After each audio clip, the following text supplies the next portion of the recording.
Hoy nos reunimos para nos por anunciar na comunidade de Aruba que nós vai start viaje mais com nossa campanha anual com a Orange the World, uma campanha internacional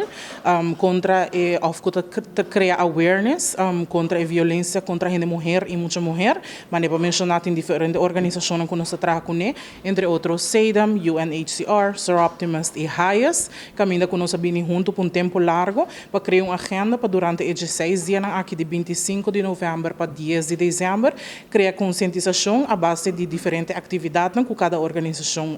organiza. A atividade está, entre outros, já sábado, o 25 de novembro, nós também fazemos o launching oficial, e começar com uma marcha, que vai criar a ideia a bem de Sir Optimist e UNHCR, caminha nós também acompanhar outro para assim apresentar na bestuurskantoor, caminha que também tem official light up de campanha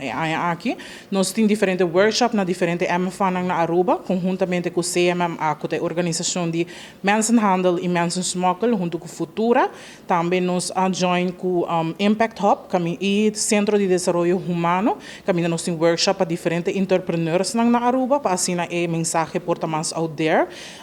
Também nós temos workshops para muitas mulheres entre 12 e 18 anos, que trata over the safety online. O tema de aqui nós unimos mesmo com Holanda, com o tema de veilig overal en altijd. Essa é a segurança sempre e tur caminha. Nós temos também interviews com nós a Bacaia over the safety de gente mulher. Também nós launch aqui durante a campanha. Esse nada isso não também na mente nós temos algumas, por isso aqui não está o que me por começar a mencionar, com outra atividade no próximo dia. É um tema que está queda bem dilante, e caso não turbiaha está queda bira mais hopi, me te queda algo que existe para hopi anos não acaba, dus agora que ainda não está durf mais de sale foi bisa busam, tem problema, me está passando dentro aqui e me mestre de ajuda, é tema que ainda me publica tá tabu, dus nós está purbando de quebra é tabu para criar consciência de aqui e a base de interviews com nós assim, me por saca foco rende hopi rende morrer tá sentindo unsafe para caia.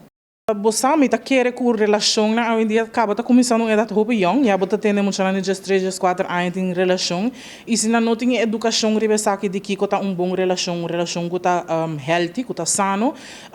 e portanto não tá tinha melhor voorbeeld na caso of não mak me violência, quizás propone que essa que cria violência dentro na relação também. Então, me quer educação ribe parte da relação tá hobby importante e também está começando a idade hobby young. Sobre mim sabe caso não sai caso é muito de 6, de 7 anos, tem que idade de maior. Na primeiro lugar, me invita cada pessoa, cada cidadão da comunidade de Aruba, para unir conosco na campanha aqui, como por unir, por light up, bocas na luz na horário, se você tem uma companhia, por light up, companhia, se você tem uma organização, por hasi essa aqui, e também vão criar mais consciência over de violência, que é a violência e como nós podemos prevenir essa aqui, e join-nos durante a campanha aqui, siga-nos nas social media de toda a organização, como eu mencionei, para assim follow e aqui com a atividade no Colotim.